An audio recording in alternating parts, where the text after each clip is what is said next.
guys can't see me yet. I'm sitting with my cat. Gonna try to share this out right now.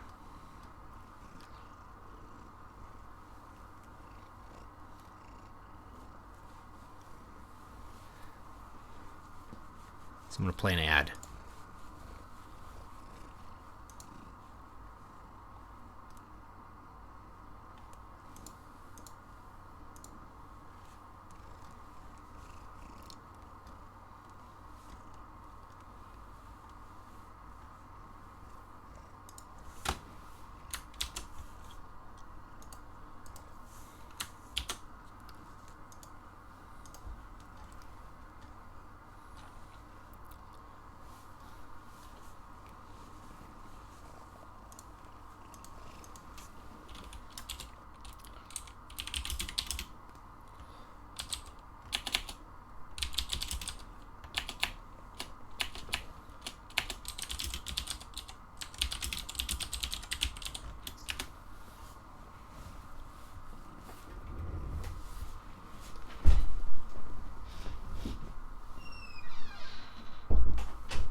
Okay, how you guys doing today? So, here's what this live stream is focusing on. Basically, I decided, I kind of mused with this last night on a video that is live now that you can find on my YouTube channel on the Bootcamp Mindset, the Bootcamp mentality. The idea of the Bootcamp mentality is that you're going to focus very intensely on a limited number of things for a very limited number of amount of time before you get back to like your regular thing. So National Novel Writing Month is sort of inherently like this Bootcamp mindset. So if you're going to participate in it, it's a really good way to sort of really focus on one idea and the process for achieving that one idea. So what I thought I might do for this is basically demonstrate a 30 days concept to published work. We're not just going to write 50,000 words in November. We're going to write 50,000 words, revise them, and publish them on December 1st. So in 30 days, you're going to plan, write your initial draft, revise, and then publish. All 4 phases that I talked about, the 4 phases of book creation in another video. We're going to do all of those in 30 days. And the point of this demonstration is to show how good planning can help your execution, but also how you can actually write a book fairly quickly, and also that you can get to publication fairly quickly as well. That all of these things can be done without taking years or months out of your life to achieve. And we will design a cover as part of that 4th week as well. So what I'm looking to do, and this is sort of my tentative thing right now, is I'm looking to basically plan today. So 1 day of planning, that's it. That's all the time we have for. Some people take weeks, months to plan things out, to world build. We're not going to take that time. We're going to plan in 1 day because that's all the time we have to plan. We're going to write the initial draft in about 20 days, averaging 2,500 words per day, which is manageable, though it is a pretty lofty expectation. So I'm going to try to really rip through those 25 words and maybe get started tonight and give myself a little bit of an edge. Then the last week, depending on how behind we are, we'll have less or more time to do this. The last 7 days, the last week of what you're doing, you're going to be looking at revising the work that you've completed in those 3 weeks and making it sort of as close to publication ready as you can get it. There's always going to be a couple typos that get through. If you have some very fast readers that you can hand your manuscript to sort of check for typos, that helps. I'm going to be posting everything on my blog, on my website, dvspress.com. So anybody who's wants to can read it as it's being done in like 2,500 word chunks, hopefully. And then I could probably get a lot of free proofreaders that way as well. So I'll kind of be doubling up. Then I'll also design a cover in that last week. And then we're going to end basically by no pre-order, because pre-order is another process. And I could talk about pre-order, I don't know, some other video, but I'm not going to do a pre-order. I'm just going to put it out, and I'll probably make it a free book, just because it's a demonstration piece, not so much a not so much a like I'm going to make this like my best book ever. And I'm not going to write this to be a crappy book. I'm going to try to write a good book in a month. But what I really want to do is I really want to show how this process can be achieved and can be condensed or lengthened depending on how long you need to do it. If you're a person who takes a year to write a book, if you write like 1,000 words a day or 500 words a day, you can complete that book in a year doing the same process. You write your words. When you complete your first draft, you take your time revising it, then you get into the publication part. So today is just going to be planning, and I'm going to do two things with my planning. I'm going to plan my process, which I already sort of detailed, and then I'm going to plan the book itself. So this live stream, I'm just going to figure out sort of the process that I'm going to go through and what days of November I need to set up to have what goal accomplished and what each day is going to look like as I go through the month. And then I might, if I am able to get enough people on this live stream to have something exciting to talk about plot, talk about story, we'll do that. I might do this tonight, is plan the story out. And so for planning the story, I'm going to talk about the setting. We'll decide on the setting. We'll decide what kind of characters we want to inhabit that setting. And then we will come up with at least a rough plot outline, basically a series of events that's going to be the story, a main goal, and then all the events that are going to lead to the success or failure of the goal of the protagonist. And then tomorrow begins the first process of drafting. And this should make a short novel, about 50,000 words. And if you're wondering, like 50,000 words is a short book, all of Stu's other books are like 100,000 words.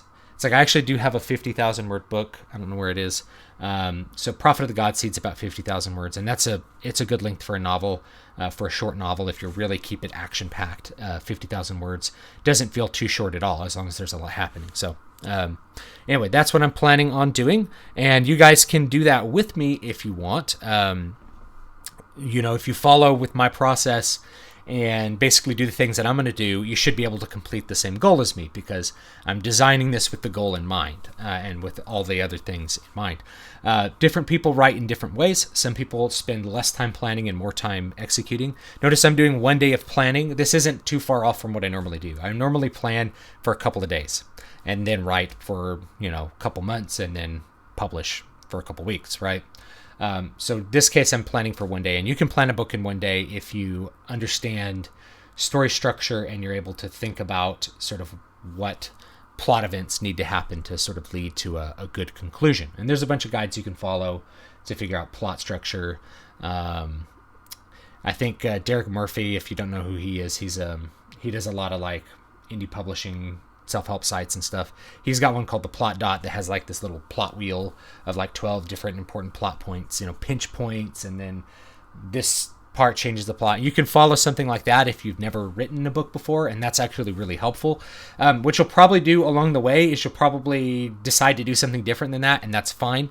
That's just a starting place. That's just to help you understand how your story is going to be structured and what things are going to happen in it to achieve the goal that you want. So let's look at my little Word document here, and I'm going to start writing down some stuff to do some planning here. And here it is, a nice blank page, every writer's nightmare here. So we're going to do, this is going to be National Novel Writing Month. It's 2017, I think. So days to complete is 30. And publication date is going to be December 1st. We're going to spend 1 day planning. So phase 1 is planning. We're going to do 1 day. That's today. Phase 2 is drafting. We're going to do 20 days. And that's our goal. If it takes a little longer than 20 days, that means there's less time to revise, but that's okay. Phase 3 is revision, and that's going to take 7 days. And then phase 4, which is publication, that's going to take 3 days. And now we're kind of down to 31 days, including December 1st. Okay, and so part of each of these phases is knowing what's going to be here. So for planning, we're going to plan the process. That's what we're doing right now. Meta. We're going to do the setting. We're going to decide on the setting.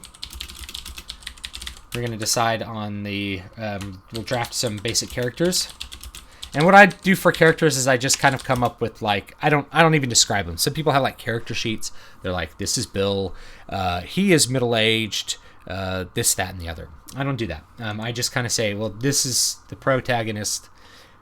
He's 18. Let's go. All right. And I don't do too much more than that, because I like to have enough room when I'm writing a story to make the character traits sort of what I want them to be. Some people start with characters. Some people don't. I tend to have the characters sort of adapt to the plot as I need them to, but I do try to think on the characters initially. And then we're going to come up with the basic plot. That's going to be today. And so I might do the plot part on a second live stream. Phase 2 drafting, it's going to be 20 days. So the average word count is going to be 2,500. And that's for the goal is going to be 50,000 words. And 50,000 words is, I think, what you need to actually participate in this thing, in like the little website. So we're going to do 50,000 words, and 50,000 words is actually a pretty good length for a novel. You can tell a complete story. Having an A, B, and a C story in a 50,000 word book is a little bit more difficult, but it's doable. I'm going to really just focus on having an A story. I don't think having B and C stories is completely necessary if your A story is really good, right? So like, what's the B story of The Hobbit? What's the B story? What's the C story of The Hobbit? There isn't really much of one, if there is one. There's no like love story or anything like that. Usually your B and C story are like, some kind of like love plot. If there's room for that, I'll put it in. If there's not, I'm just going to focus on telling like a main story, right? So that's, I'm eager to watch this process unfold as well, because I haven't done this in this condensed amount of time. It's a good challenge. But I've done this. This is the same process that I use to write my other books. I'm just going to be condensing that revision phase a lot more, and I'm going to be focusing on writing a shorter book. So part of planning, to me, by the way, is also deciding what's feasible for you. 2,500 words is feasible for me. I'm an experienced writer. If you're somebody that 2,500 words is a huge stretch, you need to clear more time to do this. I'm a stay-at-home dad. I have maybe 5 hours a day to work at the most, and that's what I'm planning on using, and probably less each day. If this is your first time doing it, you might want to plan more than 5 hours. I know that sounds like 5 hours sounds like a huge amount of time, but if you sit and go through your day, you probably spend like 8 hours of your day wasting time, right? Like when I try to make my meals in like 5 minutes. Like I try to be really efficient with my time, and you can be too. So you have to kind of scale it down. If you're first time writing, don't maybe do the publication part in December. You can do the same process, but just publish in December and see like how can I get the 50,000 words in 30 days? Because that's like, I think somebody figured out it's a little bit less than 1,700 words a day. That's really doable for almost anyone, even if you've never done this before. 1,700 words is like a little bit over 3 pages of single space Times New Roman standard size page. Anyone can do that if you just focus and use your time well. So hopefully it's going to be good. So 50,000 words in 20 days. Average word count's going to be 2,500. I'm actually going to do this. I'm going to say my chapter length is going to be about 5K is what I'm planning to have a chapter length for, which is going to make it have 10 chapters. And 10 chapters is kind of what I like. And that's just, you don't have to do that. That's not necessary, but I'm thinking about it. So I'm just going to go ahead and write it down. So phase 2 for drafting here. Phase 3 revision. We're going to do a couple of things. I'm going to have a read through, which is 1 day for me. 50,000 words is like a couple hours to read at tops. So I'll read it through. I'll make a checklist of stuff I want to change, which is still the first day or maybe the second day. Less than 1 day. What's this? 1 day. And then you begin structure revisions, which is going to be deleting scenes that are garbage and you don't need, and moving things around and rewriting the scenes that don't work. So the structure revisions, to me, that's structure revision. And then we're going to proofread, and I'm going to have 2 days to proofread And the way I proofread is that I read aloud. So you're going to see some videos of me reading this aloud. When you read something aloud, you go through an extra processing part of your brain. Because most of the time when you're reading silently, you're assembling the words into their like symbolic meaning immediately. When you have to go through the phonological processes of actually pronouncing the words, and particularly the way I read, which is I try to make voices. It makes me think about the words that are on the page there, and I notice the typos a lot more. I did this for my last book, Water of Awakening, and I caught way more typos. Like the draft when I gave it to other people had way less typos in it than my previous works, and that's because I did this reading out loud thing. So I'm going to read out loud for 2 days, and that's going to leave, about 5 days for structure revision. Not that much time, but that should be plenty. If I have a good plan, there's less revision to do. So if you start off really well, if your draft is really good, there's a lot less revision to do. And it kind of depends who you are. Some people like to draft quickly and then spend a lot of time on revision, in which case you're going to adjust this around. Like maybe you're like, oh, I can write 5,000 words a day. Okay, so write for 10 days and then revise for 10 days instead of 7 days, and then you're going to be way ahead of it. So that's going to be my revision set. So the publication for 3 days, first thing I'm going to do for publication is I have to design a cover. And I will show you how I'll design a cover. I design most of my own covers. Sometimes I use other artists' images and then do all of my own graphic design. But we'll see what I can do in a short amount of time. If you've never designed a book cover before, then you're going to skip this section and go buy a pre-made book cover. There's a bunch of sites like 99designs.com. They just have pre-made book covers that work for your genre. So if you want like a sci-fi book cover, I can even give you one. If you're going to write a sci-fi novel in the next 30 days and you want a free cover, I have one, I think, sitting on DeviantArt that you can just have. It's got like a planet and a spaceship and stars. That's all you need to tell people that it's a space story. Book covers don't really have to tell you everything about the book. They just really need to communicate the right expectations to the reader that, oh, I'm going to read a book about space travel and planets, and then if you do that, then the book cover fits. I think a lot of people make a mistake when they're designing their book covers in like just trying to make it communicate their actual story more than just telling the reader like what they can expect from it. You look at the cover of a fantasy novel, like one of those old, like a Michael Moorcock fantasy or like one of the old Conan books, and you look at the cover of a Conan novel and you know exactly what you can. It's like, oh, there's going to be a big beefy barbarian wrecking crap. That's the idea of a good book cover. It doesn't tell you like anything about Conan's story in that particular book, but it does tell you that Conan's in it and you can expect some skull bashing, which is exactly what you want to do. You want to set up the appropriate expectations. So I'm going to design a cover. I'm going to say that I'm going to actually take 2 days to design the cover. I know that that's probably a lot, but the last part, which is go live, is going to take 1 day. And it's really easy because I've done it before. So here's what you've got to do to make it go live. You have to basically go Amazon plus whatever other publication sites. So Smashwords, Draft to Digital, etc. Whichever one you want. I'm probably going to make this book free, so I'll use Draft to Digital because that one's easier. I could put more links in it, get people on my mailing list, and do that kind of crap. So Amazon, Smashwords, and Draft to Digital. You're going to have a blurb, which is a little description that you see when somebody clicks on it on Amazon. That that says like Marcia is just your everyday teen, but when an alien spaceship lands in the woods outside of her Virginia home, things change, and what that's like a blurb, and then you have a description of what happens. Any kind of other things. Winner of the Newbery Award medal. All that's part of a blurb. So you're going to write a blurb. You're going to have categories set up. I'm trying to think what else you really have to do. There's not that much else to do. And, have the ebook formatted. So this could actually be part of this process. And we need to format the ebook. It's really easy.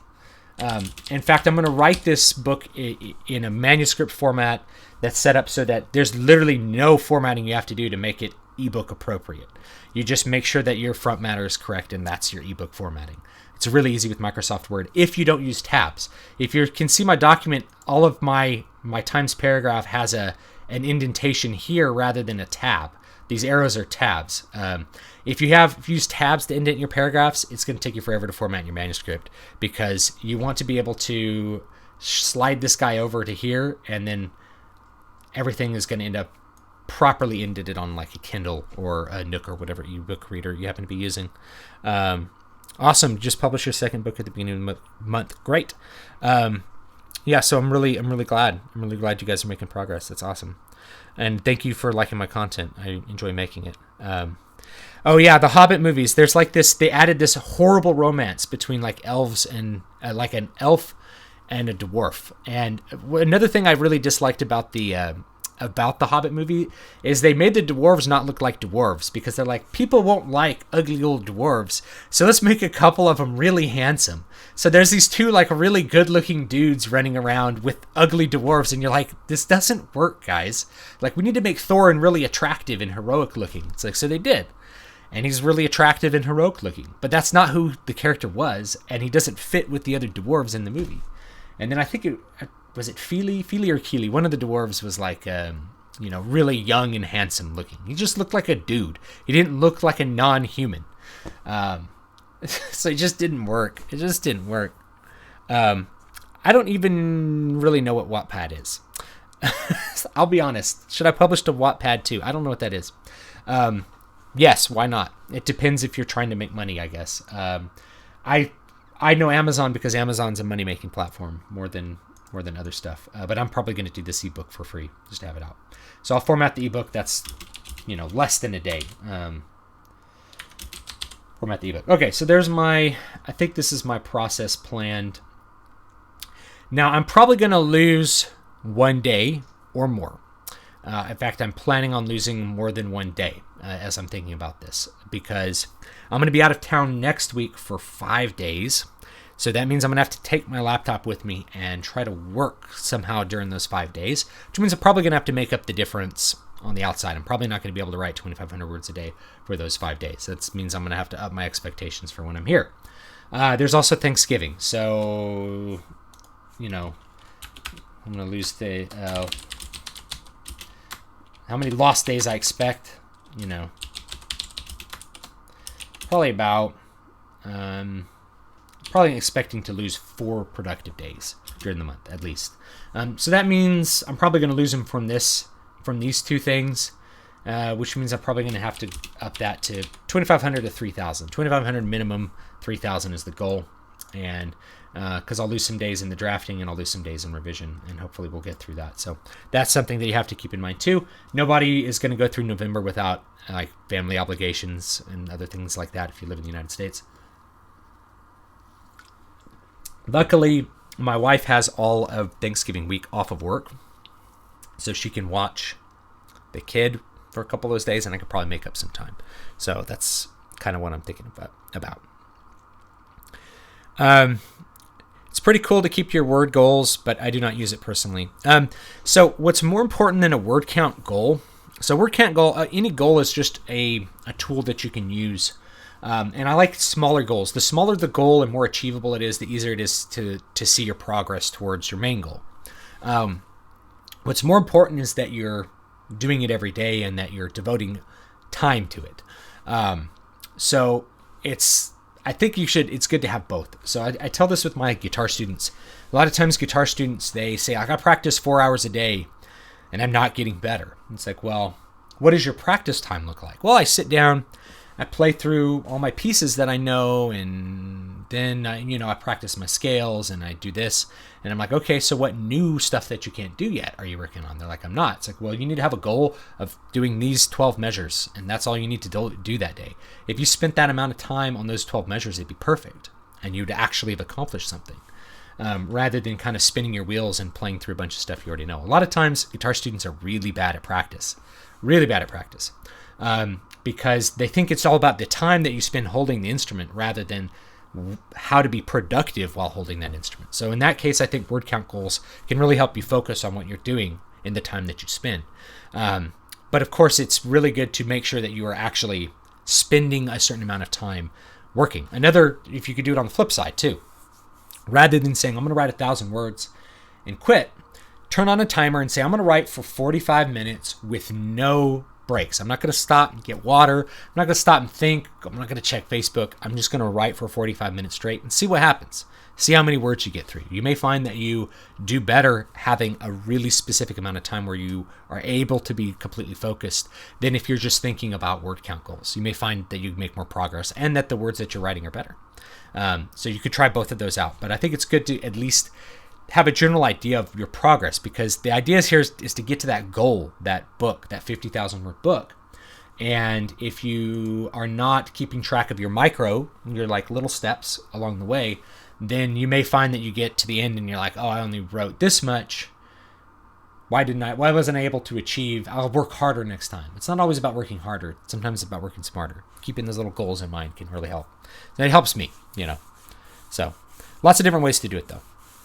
Yeah, Thanksgiving will cost you a day. I'm going to be out of town, so I'll probably lose a couple days there, but I'll probably be okay with some of the days because I'll have a little bit of downtime to work. I'll have a couple hours a day, I think, to work, and that'll be okay. All right. So there's my process planning for now for this live stream. Let me open up another document, and because I kind of feel like this, let's see if we can do a little bit of the actual story planning. So we have to decide on sort of setting, characters, and plot. Now, because I'm spending one day of planning, I don't want, there's a couple of settings I don't want. I want to say no to historical fiction. The reason is that requires research, and I don't have time for research. So we're not doing historical. We're going to do either like contemporary, science fiction, or fantasy. Unless you just can write with historical fiction off the top of your head without doing any additional research. Some people can, because they're like, if you're like a medieval armament expert, it's not that hard to write medieval fiction. Or like you're an expert on the War of the Roses, you could write a story that takes place during the War of the Roses without any problems. Most people aren't that. So no to historical fiction. For me, I also have to think about what I want to do in a broader sense. I don't really want to be writing like literary fiction, because that's not what I'm interested in reading, and it's not what I want people to know me for. I really want to write in the fantasy and science fiction genres. So those are the genres that I really like to write in. I have a book that'll come out next year at some point it's an American ghost story. It's like a folklore book. It's weird. And it doesn't fit into what I've been doing, so I've kind of put off publishing it until I have a couple more stuff that's more genre specific. And I have to do some revisions with that book anyway. But I think I want to really have fantasy. I really want to do fantasy. So I think what I'm going to do here is I'm going to do like a standard fantasy setting. Now, standard fantasy to me means European. Okay. But it could be anything that you're familiar with and that you can write. I don't want to spend a lot of time world building. So I'm probably just going to use my setting from my other fantasy novels and just write an original story with that. What's cool about fantasy is this. If you've already done the world building, which I kind of had with this, is there's not that much world building you have to do in the planning. You can just write the book. So if I just pull this, the other thing is if you do standard fantasy, you can always kind of adapt the setting as you go. A lot of people don't think about this when they're writing, but the geography of your world can be altered to fit the needs of your story. So you don't really have to write with maps in mind. Some fantasy authors draw a bunch of maps before they start and really think about that sort of thing. I do think about the geography, but it's more like how the geography is going to fit the story, and then I kind of arrange things from there. So if I want, in this point of the story, I want him to go over some mountains. We'll just put some mountains there. And I just sort of say what happens, and then I can draw maps later if I want to. The other thing about standard fantasy is that because if you're operating with standard tropes, you don't have to spend time explaining what the hell's an elf. Like, if you want to put elves in the story, what is that? You're using stuff people are familiar with, swords, right? You could spend time exposing a magic system if you want, or you could just leave magic out of it, or just have magic be very fantastical and unknown. If you write the perspective of a character who knows nothing about magic, a sorcerer just is a terrifying idea. And you just don't have the sorcerer as the main character. You're not doing like a Mage College kind of story. Mage College stories require a little bit more planning, so I'm going to skip this. So I'm going to decide on standard fantasy. I could also do like science fiction, space opera stuff. But likewise, to me, that requires extra research if I want to actually make it science fiction, like hard sci-fi. Then I have to think about how science and technology is going to affect humanity. That's, to me, what science fiction's about. So I kind of want to skip that one. I think I'm going to go with standard fantasy. Standard fantasy is going to be European fantasy to me. It's what I'm most familiar with. Your fairy tale fantasy. For characters, what characters are you really going to need? You're going to need a protagonist. And before we go any further than the protagonist, we have to decide on the sort of conflict structure that you're going to create. So the conflict structure, or what I call conflict structure, you might have had it in like your writing classes or like your English classes years ago. It's like, is this man versus environment, man versus man, blah, blah, blah. So you have to kind of decide what the plot goal is for the protagonist. Is it sort of an existential plot goal? Is it overcoming a bad guy? That would be a protagonist-antagonist situation. Is it, is there a hero's journey? Is it about a journey? When I wrote Water of Awakening, there wasn't a specific antagonist until you get to like the last chapter and you kind of realize who the antagonist is. It's really just about overcoming challenges, a series of challenges. And in that case, it's more like, man versus environment or something like that. It's PvE rather than PvP. So you got to kind of decide that. I think for a 50,000 word book, you don't want to go too crazy with like the existentialism. You kind of want to have an easy goal. Let me drink some Rockstar and think about it.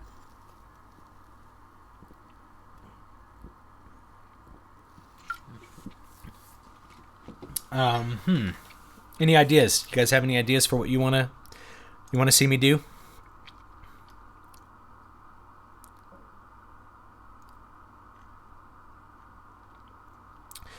Wattpad is the cesspool of books. It's a book blog thing. I don't know what I would use it for. I have my own website. Oh, basically to do writing sprints. Yeah, I have my own website, so I don't know what I would actually use Wattpad for. It doesn't seem like something I would use. I don't want to make this. I think I don't want to make this a hero's journey because I just did that.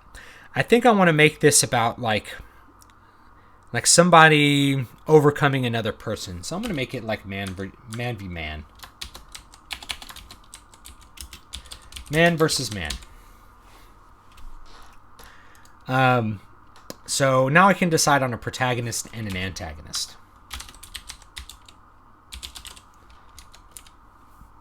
Now, if you want like your standard sympathetic protagonist, there's a bunch of tricks for creating sympathy in a protagonist. And if you want to see all of them used sort of extremely, not just effectively, but really obviously, you can check out like the no love triangle. It's not that I dislike love stories, but it's hard to create a conflict in a love story that to me is believable. I've never been in a love triangle, so I've never had drama from them, and I don't know. It's just something that doesn't appeal to me as a reader, so I don't know how it appeals.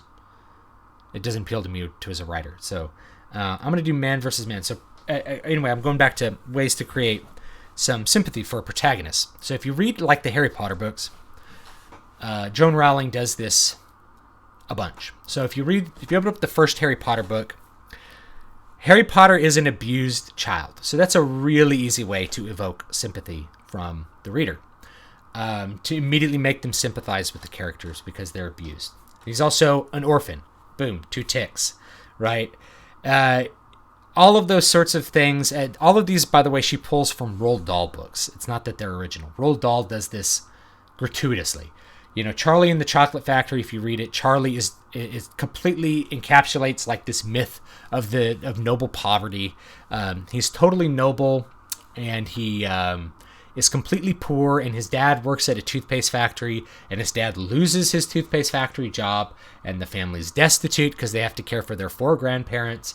And never does anyone along the way stop and go like, well, why on earth didn't the grandparents provide for their retirement? Why does the mother not do anything for money? Why doesn't Charlie's father invest in some skills that produce more money than screwing the lids onto toothpaste tubes? Right? Like, there's all these things that aren't explained.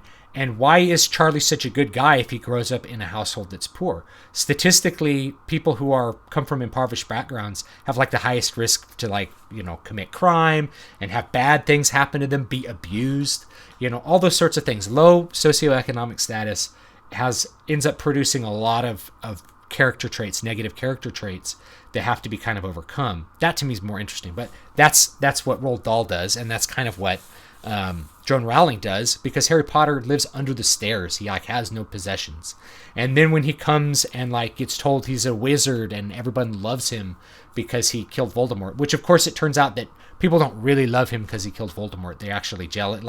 Anyway, but it has this strong escapist vibe. Those are all things that you can use to make your protagonist sympathetic.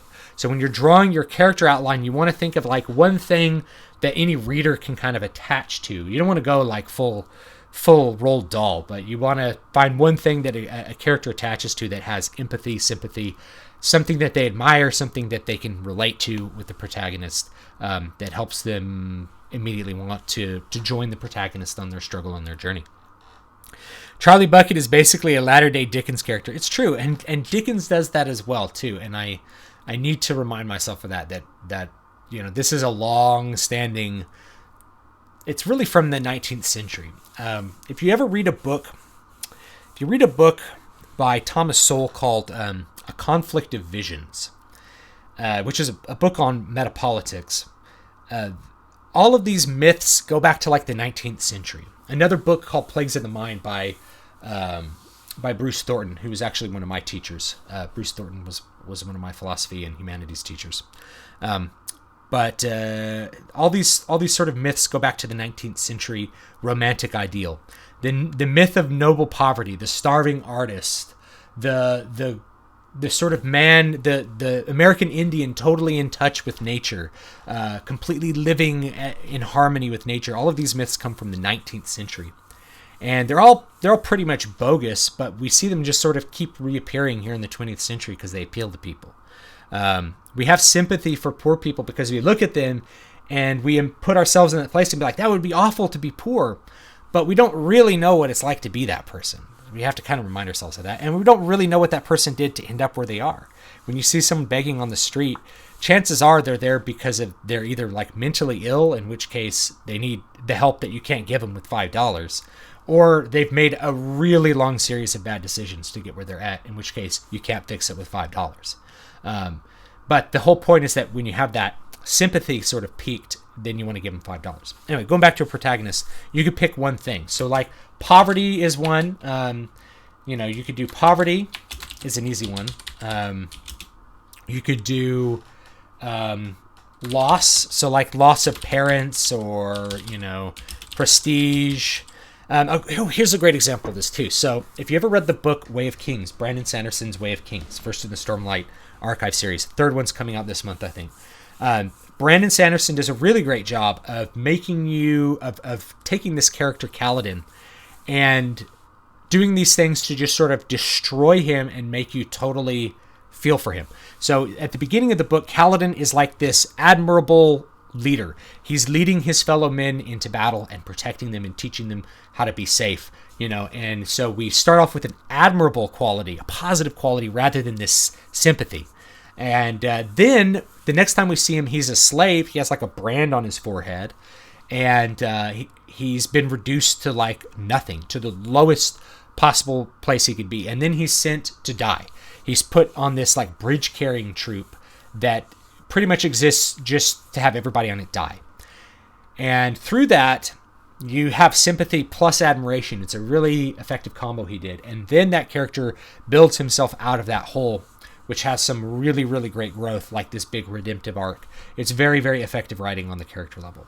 So you could do poverty, you can do loss, and you could do admirable quality. So an admirable quality would be, bravery, forthrightness, caring. Here's a really easy way that you can sort of hit this on the head at the beginning of a story. This is sort of a Save the Cat moment. If you've ever read Blake Snyder's Save the Cat, which is a screenwriting manual. So in Save the Cat, what you do at the beginning of a movie is you have your main character basically save a cat. There's a cat that's in trouble and you haven't saved the cat. And that makes you care about the character and think that he's admirable.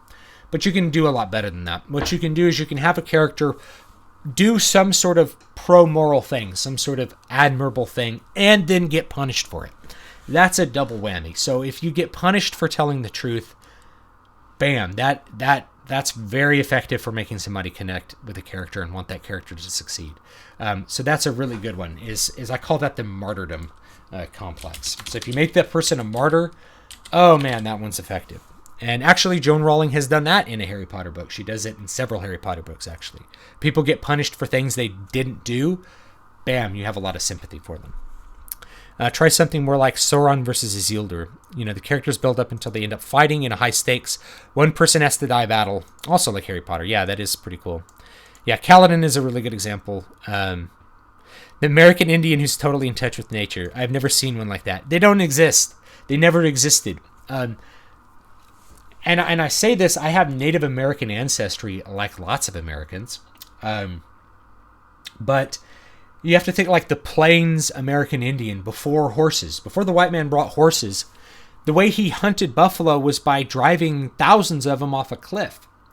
How is that ecologically friendly, right? That's not ecologically friendly, but that's what they had. That was the technique they had available to them at the time to harvest buffalo, right? And there was plenty of buffalo and there weren't that many of them, so it really wasn't that big a deal. It's just now our modern sensibility would be like killing thousands of buffalo to get a couple of hides to make tents. That's awful. It's like, it wasn't awful at the time, and they were honestly pretty smart to do what they did, what they had available to them. But they weren't like that. Like nature didn't magically yield them up its wonderful bounty. In fact, the reason that there wasn't a high population of Native Americans to begin with is because they never, in North America, at least when the white man arrived, they hadn't developed like a complex enough society with agriculture, writing, and all these sorts of things to transmit knowledge across time and to organize society in a way that you can have large amounts of food produced to produce large populations, things like cities, towns. Europe had already been developing that for thousands of years by the time they got to the Americas, and only in sort of Central America had there been any societies where there was large-scale agriculture and there was a large-scale organized society. And even then, not all of them even had writing. The Incas, I don't think, had a writing. They kept track of numbers by like tying knots and doing other kinds of weird things. But anyway, in North America, you didn't have these large-scale, super organized societies. So, of course, you didn't have the population anywhere close to the carrying capacity of just what hunting and gathering could provide for you. And we sort of forget these things. I know that's completely a tangent, but anyway, there you go. Rant accomplished. How about a story where the villain wins? Yeah. Thus thwarting his plan. Yeah, so that's a really unexpected occurrence. Now, here's the thing about the villain winning, right? If the villain wins, people are going to ask, where's the sequel? And this could be this book could be like a solid book one. But if the villain wins, that is going to upset readers enough that they could like leave a 1-star review. That's like, what the hell? He lost at the end. It'd be like watching The Matrix and Neo dies at the end and then the movie just ends. What I think would be more interesting is either, it'd be like Empire Strikes Back. The character loses, but there's hope of victory later. Or the good guy loses, but it turns out he wasn't the good guy. That one's a little harder to pull off, but it's like you focus on the protagonist, and the protagonist loses only when it, basically the same time the reader realizes that the protagonist is actually the bad guy, is actually the guy who is like the murderer, who's actually the bad guy. I'm trying to think of an example. I'm thinking of a movie called The Machinist, And in this movie, the machinist, it's got what's his name from Batman Begins? Who am I thinking of? Christian Bale, in a pretty cool performance, and he's trying to prove he's innocent of this causing this accident, if I remember correctly. And then it turns out at the end, he's like suffering from this like immeasurable crushing guilt from him actually killing someone. So it's kind of revealed that like at the end of this, he really was the bad guy, and he had to come to terms with this guilt and turn himself in order to sort of like overcome his own inner demons. Like the real conflict was within himself the entire time. It wasn't between an internal external thing, and that was kind of an interesting way to do it.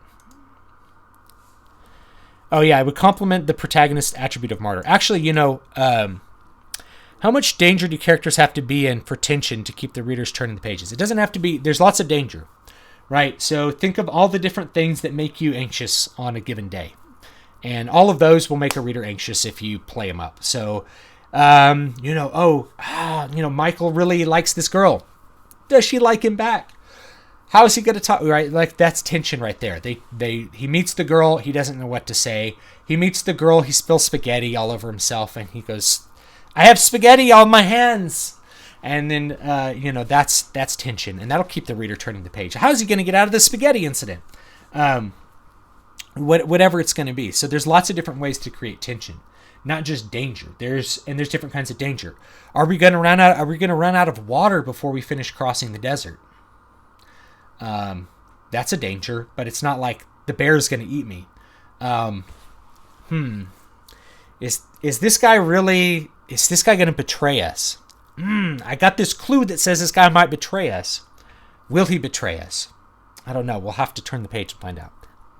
So all of those are good sort of ways to keep tension. And here's the thing about keeping tension. If you never have a release of tension, the reader will actually close the book because it's too fatiguing to have nothing but tension and action. They'll actually get bored of action. What you have to do is you have to release the tension. You have to provide tension and release it somewhat.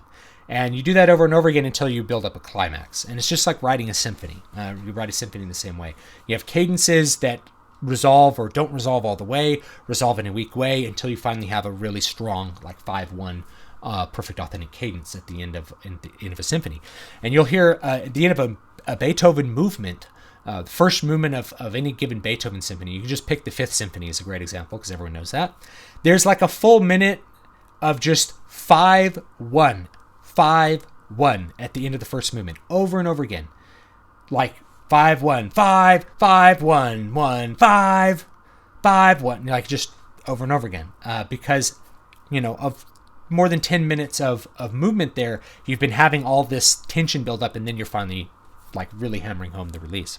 So it just kind of depends what you want to do. If you never have a release, if you never have the character feel like they've exited danger, the reader can a lot of times close the book. So you're playing that. And if you have no tension, and I'm dealing this with a book that I've been revising, is that there was like this middle section where just everyone was way too safe. Everyone was way too safe. And the tension that I was trying to do there between characters wasn't working. So it's like I had to rewrite that. Cut it, replace it with stuff that works. The other thing with pacing, right? You want to have something happen. For me, I think every 2 pages, every page is when you want it to happen. If it's taking 5-10 pages for something significant to happen that makes characters think or changes something about the trajectory of the plot, you're probably pacing things a little too slow. That's just my feeling. Other people have different ideas about pacing. A really good book to read that nails pacing, believe it or not, is actually Wizard's First Law. If you read fantasy, that one, like there's significant changes happening like every other page. So the pacing feels really breakneck, even though the book is like this brick. It's like 1,000 pages or something. You never really feel bored with it. It's kind of a page turner, even though it's long, because so much is changing so often that you really don't feel like putting down the book. So anyway, that's something that I think is good. Let's read some comments. How much danger? Yeah. I think it was done in Final Fantasy VI. Mistborn series. Yeah, Mistborn series is cool. I do recommend that one. Brandon Sanderson's a good writer. He's good enough that if it's not happening already, there's going to be like the hipster hate it trend. They're like Brandon Sanderson's like a hack who writes boring, stupid books. Anytime anybody achieves any kind of success, I feel like there's like this backlash of like, it's too popular, therefore it sucks. Same thing with like J.K. Rowling or like the Harry Potter books. It's like the Harry Potter books blew up and then everyone was like, they suck. And it's like, have you read them? No, I wouldn't read that crap. It's like, okay, well, read it and then form an opinion. Keep in mind, they're not written for adults, So there's always the same thing, like, oh, Lord of the Rings sucks. It's like, I think Lord of the Rings is pretty awesome, but there's always somebody who feels like there has to be hate on whatever's there. And I realize I say that like having made some pretty popular videos on why Star Wars sucks. But I firmly do believe that Episode 7 sucked in comparison to all the other Star Wars movies, which I thought, had lots of redeemable things. I felt like there was very little redeemable in Episode 7. Even I go back and I watch Episode 1 and I'm like, this is a better movie than I gave it credit for when I first saw it. Like, there's a lot of really good things about it. But, anyway, let's keep reading some comments there. One of my antagonists is in North Korea. I will find a way. I think the story builds tension when the villain wins in the story, too. If the villain's constantly winning, that's good. You want the villain to be kicking ass basically until the hero wins. That's what keeps the danger up. If you read Wizard's First Law again, basically Richard, the main character in it, is getting his ass kicked all the way to the end of the book. Yeah, that's kind of what you want, because then you always feel like how the mission is always close to failure. You watch a good episode of Star Trek, basically the ship is always going to be really close to being blown up at any given second. That's important because that heightens the victory. Now, that being said, you want to always feel like, there's a way out. No, there's a way out. No, if you give a little bit of resolution, I think it helps heighten that and stave off fatigue. If you make the reader care about your character, then any conflict you put them in will be effective. That is really, really true. It all starts with that character, loving that character. Brandon Sanderson has some good videos. I actually haven't watched them. Have you ever read a novel just for the prose? Yes, I have. Sanderson is the Tom Clancy of epic fantasy, only with deeper characters. I'm not sure what that means because Tom Clancy is another one that's like, Tom Clancy sucks. It's like, I kind of like Tom Clancy, but I can see why people think he sucks. All right. So let's think about what kind of thing I want to have the protagonist, what sort of sympathy thing I want to have the protagonist do. I'm thinking, what I think is actually kind of a cool thing to do is like, I'm going to have this protagonist be royalty. Why not? Right? I know this is cliche, but it works. And so when you want to kind of start with something that you think is going to work. So this guy's like royalty, and I might change this tonight. So if I might do a second live stream where I've completely changed this. This is just stuff that I think might be educational and work. So he's royalty, but not in line. So second sons are somewhat sympathetic because they live in the shadow of like their older siblings. So I might put that down. He lives in the shadow of his older siblings. Now, there's a great story that uses this trope by Stephen King called Eyes of the Dragon. And it actually, the protagonist is not this character. The antagonist is sort of, not really the antagonist. The main antagonist is Flag, but basically you have the main character is the crown prince and gets framed for his father's murder, basically by his younger brother, who's always living in the shadow of his better looking, smarter, more beloved, older brother. And so he frames him basically through the influence of this evil wizard Flag. And that makes you have a lot of sympathy for the main character. And I don't remember his name right now. His father's name was like Roland in the book, but I don't remember the name of the main character in Eyes of the Dragon. But you have a lot of sympathy for him because he's framed. He is punished for something he didn't do. There's the martyr. And then you also have a little bit of sympathy for his brother who's being manipulated because he's not he's living in the shadow of his older siblings. So essentially, like, the sympathy here is that this protagonist, he don't get much attention. He doesn't get much love because he's not the crown prince. He's like, let's think of like the way Faramir was drawn in the Lord of the Rings movies. Faramir being the younger son of Boromir. I mean, he's drawn this way in the book too, but it's really obvious in the movies, Lord of the Rings movies. And he's constantly trying to win his father's favor, even though his father really loved Boromir more. That's sort of where I'm going to start with that. The antagonist, I'm going to have the antagonist be, the antagonist can be a lot of things. So here's some really good antagonists that work. The antagonist could be the brother, right? It could be the older brother. Like, the older brother is actually really wicked and is going to do some evil, bad things for the kingdom and for the family, or is using his power to do something that we find reprehensible. So maybe, let's make it the older brother. I like that. Sibling rivalry and family drama. I think that's why people like Game of Thrones. That and the incest. I don't know why people are so titillated by Game of Thrones, honestly.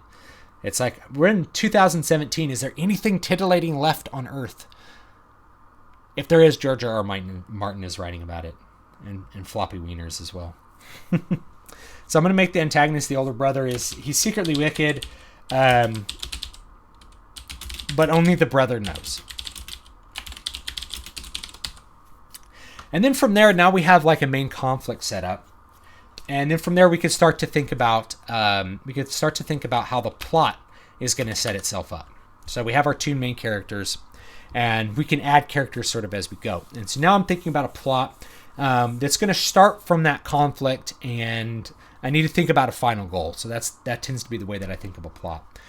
So the final goal needs to be like overcoming the older brother to like save the kingdom. And that's going to be, the final goal. And that's really general, and we'll refine it as we write the plot. Final goal.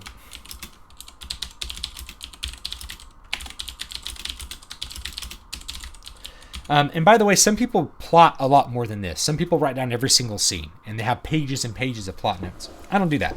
I tend to be a little bit more of a Gardner writer once I have an idea of where the story's going. I let myself be a little bit more free because it's a lot more fun. It's a lot more fun when you haven't planned out every detail. And I compose music the same way too. If you listen to my album, actually I have it here. It's out now. Memories Adrift. There's a bunch of improv on this. There's a lot of jazz because improvising, sort of feeling things out in the moment, that to me is, I really enjoy doing it. There's a quality to it that to me moves kind of beyond something like strict counterpoint or really, really, strict forms of composition. Let's read some comments.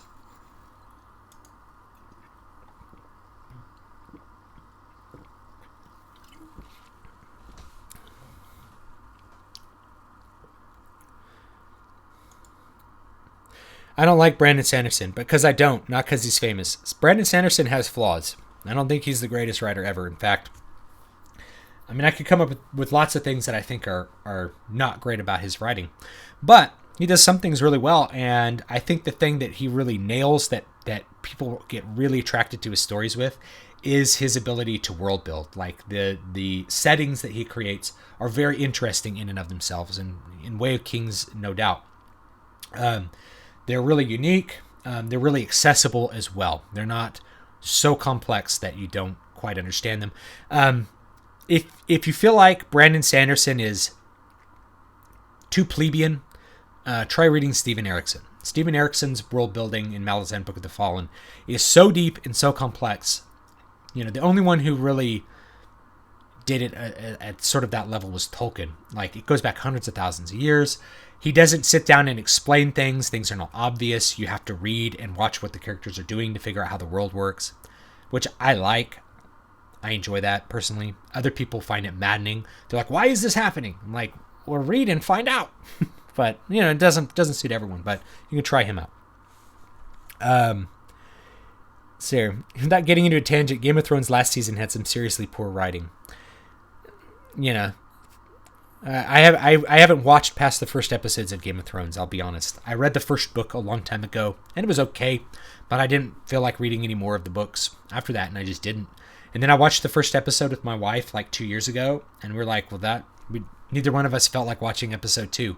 We got to the end, and the boy fell out of the tower, and we're like, and I'm like, do you want to watch another one? And my wife's like, eh. She's like, not really. It's like, incest and a boy falls out of the tower. What a way to end with a cliffhanger, except neither of those things, they didn't build up enough in that first episode for me to keep caring. And I kind of already knew what's going to happen because I read the first book, but it's okay. If people like it, and that's great. We don't all have to like the same thing. Older brother is secretly wicked in bed. He's not actually evil. Now that would be a really great plot twist. Is that actually, yeah? And let me actually write that down. So I'm going to make a couple of possible twists. So that's actually a great possible twist that I think works really well if you can sort of execute it. Which is the brother isn't really evil.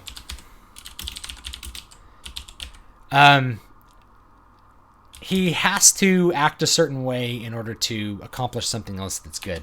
It's like an ends versus means, or kind of a Machiavellian. He has to be more Machiavellian in order to. It's like I have to do these things, or this bad thing will happen. And you never consider that, younger brother, because all you do is go hunting and try to impress dad. You don't think about the affairs of state and the reality of having to deal with the kingdom. So that's to me would be like a very realistic twist versus he didn't actually do any evil stuff and his brother completely misinterpreted everything he did. But there could be an element of that as well, is misinterpretation. It's like, you shunned your engagement to Islandweep because you wanted to marry this other woman who was richer. And it's like, no, I didn't shun her because I wanted to marry another person. I had to forge this alliance or this other kingdom, to ease tensions with this other kingdom. You have to think about things beyond yourself. Of course, I would have loved to marry the woman that I actually love, but when you're a king, you have to think about more than that. That'd be like a misinterpretation, right? So the Ice and Fire books are really good. Can't say the same thing about the series. I mean, I liked the first book enough to read all the way through it. I just didn't like it enough to want to read any more of the books, and it's really not that bad. There's plenty of books that I've read like just the first book of and haven't continued the series. A really bad book would probably make me just stop reading the book.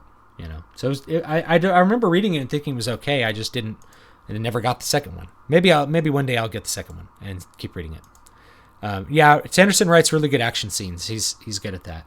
Where I think Sanderson actually fails is in so he doesn't write the best dialogue, and his dialogue is often what we call stilted. The dialogue tells you what you should have known through actions and isn't the way that people actually talk to each other. So like in the second book there of what was it, the sequel to Way of Kings,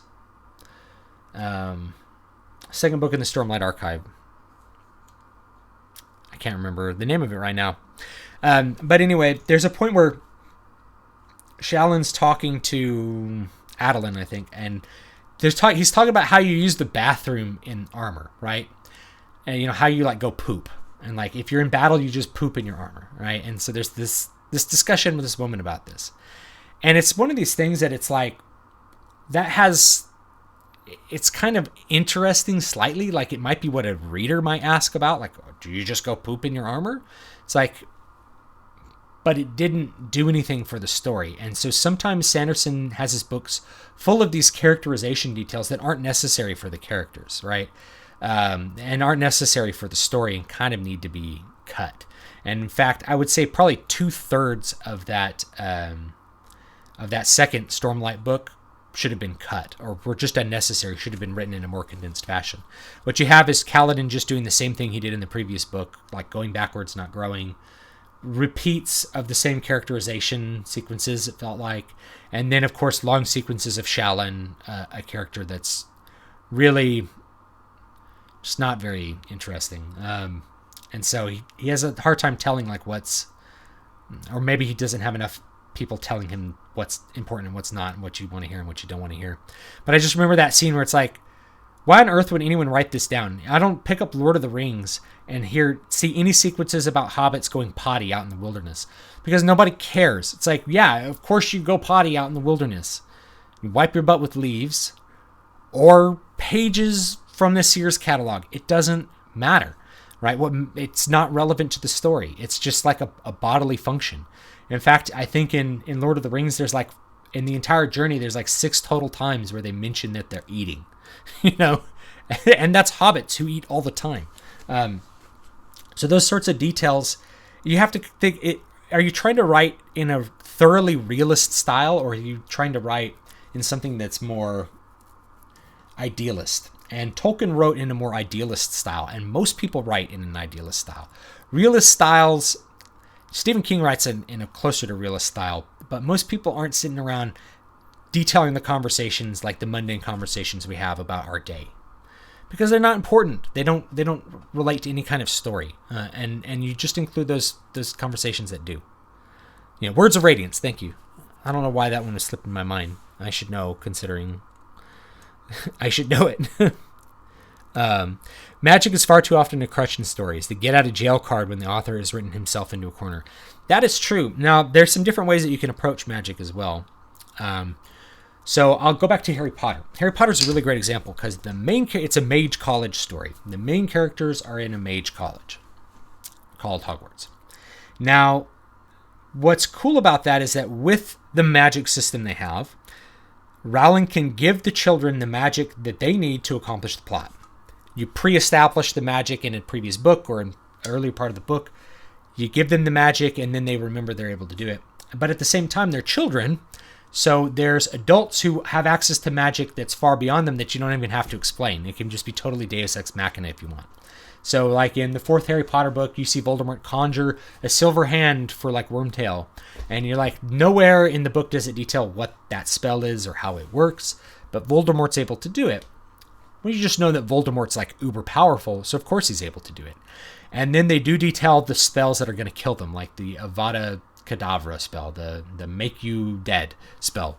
So she pre-establishes the really dangerous stuff, and then really powerful characters can do unexpected things because they're really powerful. And then it's just, you have both, kind of best of both worlds. The characters are hemmed in by the magic system, the main characters, the protagonists. But there's a thorough danger from everywhere else from magic beyond their comprehension and ability to counteract. So you kind of get the best of both worlds with like the mage college setup in Harry Potter. It's actually pretty effective, I think. The last quarter of Words of Radiance didn't quite work from my way. I found myself losing it. Now see, so Ancient Internet Troll says the last quarter sucked. I was telling people, I'm like, you should just skip to the last quarter because that's the only place where anything happens. So I guess you had the opposite experience from me. For me, it was like the first 2/3. I'm like, why are we doing all this again? And then the last third, it's like, well, we did it all again so that Kaladin could have the same character arc he had in the first book. The whole point of having a character grow in the first book is so that when they get to later books, they can then act. They don't have to continue growing. They can just act. Or have another kind of growth arc. It's like Kaladin has responsibility. How does he deal with that? How does he grow with that? Rather than just having essentially kind of the same, like a repetition of the same lesson. Anyway, talking about 50,000 words, I'm rewriting my book because usually I get to about 170K and it's too long for me to do the whole work and then publish. Trying it till 90K now. It's fantasy. So another thing that you could think about, and I did this with and I'm kind of working on revising, and I'll probably pick it up after this month again, working on revising the first couple of books that I wrote, which were originally written as one book. I got to about 300,000 words with that book. And with this earlier book, and I kind of realized that's not one book, right? Unless you're writing like Shogun or something like that. And originally I kind of was writing Shogun, but anyway. So I got to split that one in half. So I decided I'm going to split it into 2, and it'll be 3 parts, each one about 150,000 words. 170,000 words is not necessarily too much, depending on how you want to publish it. Stephen Erickson's first book was over 200,000. So Gardens of the Moon, I think, was 220,000 words. Long books are okay if that's what's required to tell the story. I think what might be good is you take that 170K, finish up the story, finish up the plot, finish up what's there, then go back and read it and make a checklist of what stuff is not good. So if you're reading a scene and it's not good, say, oh, this page, this scene, I don't like it. I don't know if it's necessary. And then you can find that you could probably cut 20,000 words just of crap that you put in that you thought was important or interesting at the time, but you realize once you get to the end, just isn't that interesting. Really important to finish your book if you're working on your first book, because all the really important lessons about writing you won't learn until you finish your book and go through the revision phase. You won't learn what to cut and what not to cut, so that when you write the next book the next time, you won't even write those things to begin with. You won't learn about pacing. You won't learn about the publication part. You won't learn tons of things. You have to finish your draft. That's what NaNoWriMo should be about. National Novel Writing Month should be about. Get your first draft done. That's the part where people can't finish. They lose confidence 2/3 of the way through. They give up. They try to come back to it later. They don't remember what they're doing. And they spend years writing their first book because they give up so many times. You have to finish that first draft before you know what you suck at and what you don't suck at. It's just how it is. Push to the end. Make it happen. Okay? If it sucks, it's better to know why it sucks and have finished it so that you can do better on your rewrite than it is to never finish it and never really know why you suck. Just have this feeling that you suck that may not be justified. Sometimes people are like, I suck at guitar. And it's like, dude, that was really good. They're like, no, I suck, because they have a vision in their mind that's far beyond what their current capacity is. It's okay. You have to just be able to look realistically at what your current level is.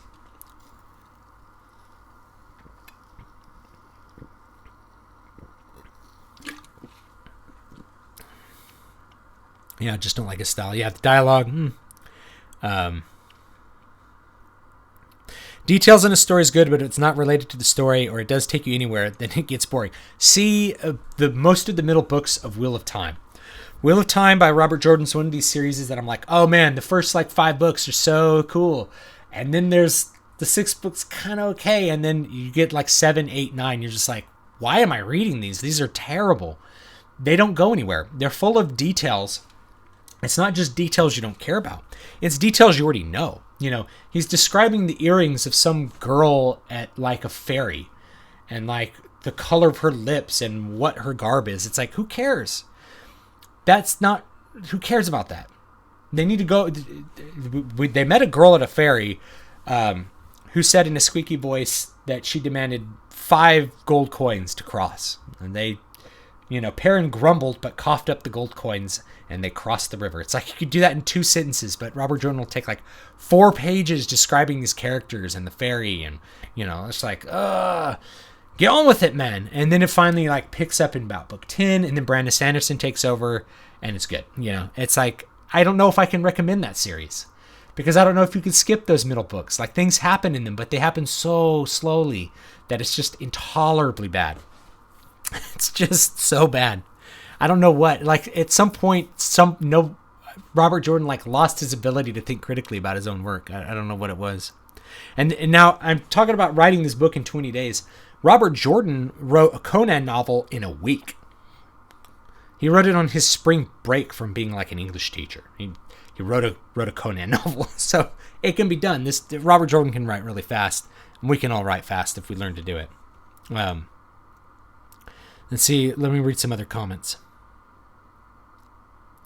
Longest work was 252,000 words. I don't think I'm ever going to go there again. It was overboard. Yeah, that's how I felt. I got to 300,000 words, and I'm like, so the story, yes, the story is epic and cool. I like the story. But it's too big for one book. And so what I did was I split it up, and I had one major release point, one major turning point that was going to be the climax and the end of the first book, and wrote it from there. Then I had one major battle and release point that was going to be the climax and the end of book 2. One major battle and release point that's going to be the climax of book 3. So you have 3 big things that happen, 3 different volumes, each one satisfying to a reader. Each one leaves the reader wanting to pick up the next one.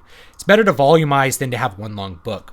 This is a sales thing as well. If you're going to be an indie author, just as a by the way, So it's better to volumize than put out a long book. And here's why. Is people don't get to the end of the book, they won't review it, which means you'll have less reviews. Kind of deal with this with some of my books that are over 100,000 words. A lot of indie fiction's like 60,000, 50,000 words. So National Novel Writing Month is a great month to do that. But if you have like a 200,000 word book, it might be better to like split it up into 2 or 3 books, because then it's a more manageable size. And then you can maybe give the first one away for free and make people pay $2.99 to finish the story. Right? So that's what a lot of people do now, is they break it up into 3 chunks. First book's free, second one's 99 cents, third one's $2.99. Figure out how the story ends. You know, that's like a standard marketing thing. I know that might might not work for people, but a lot of people would put out that entire book for $4.99 and then say, why doesn't anyone buy my book? It's a huge book. There's so much in there for $4.99. I had Muramasa at $4.99 for like a long time, and I sold copies. But as soon as I dropped it to like $1.99, I sold more than double the copies. By lowering the price, I made more money because more people were willing to buy the book. And it really ended up working out a lot better for me in the long run. So that's something to think about too. If you have one of those long books, you could try volumizing. Volumizing works well. Okay.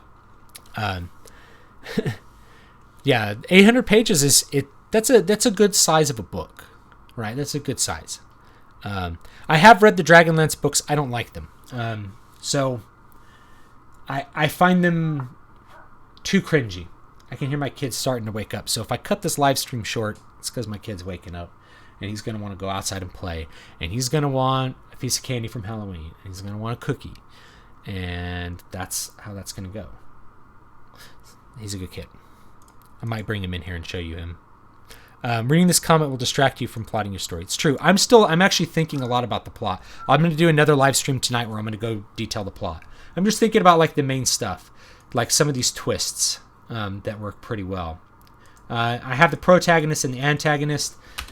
We can also put a girl in it. I know I said no love triangle, but we can have a girl as a B story. We'll see if we have room for it, though. Okay, I'm not counting on having room for a B story. All right, my son's waking up. Thanks, guys, for watching this particular live stream. I hope that you guys will.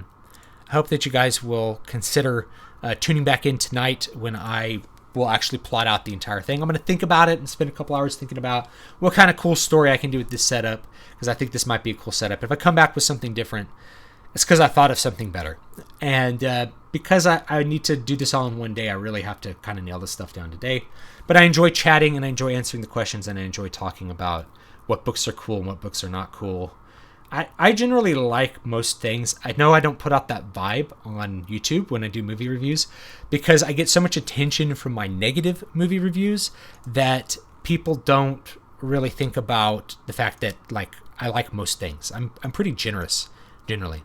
So I'm probably doing movie reviews soon on the last Pirates of the Caribbean movie, which was bad. And I'm going to have the same thing. It's like, you think every movie sucks. It's like, I don't. It's just no one watches the reviews where I like something, and everyone watches the reviews where I hate something. That's just kind of how it is. So I tend to be pretty generous with most things, but most things are also not flawless. And I don't hate things because they're not perfect either, because I'm not perfect. Jealousy is really good. Jealousy, I'm thinking, is going to be like the main driver of the protagonist. That's kind of the protagonist's main flaw is going to be jealousy. He's jealous of his older brother. The antagonist's main flaw is that he's going to look at the ends versus the means as something where the ends should always win. And the protagonist, he's going to be very naive and think that you have to always, the means are what really matters, like being moral all the time. And so that's going to be sort of the philosophical conflict I'm thinking about, right? So there's a flaw there, which is that you're jealous of your older sibling's attention. I'm an older sibling, so I don't have that flaw. You go to a job interview, it's like, tell me what your greatest flaw is. You're like, I have no flaws. That's why you should hire me. All right, guys, have a good one, and I'll my Star Wars 8 review. We'll see how that one goes too. All right, I'll see you guys next time.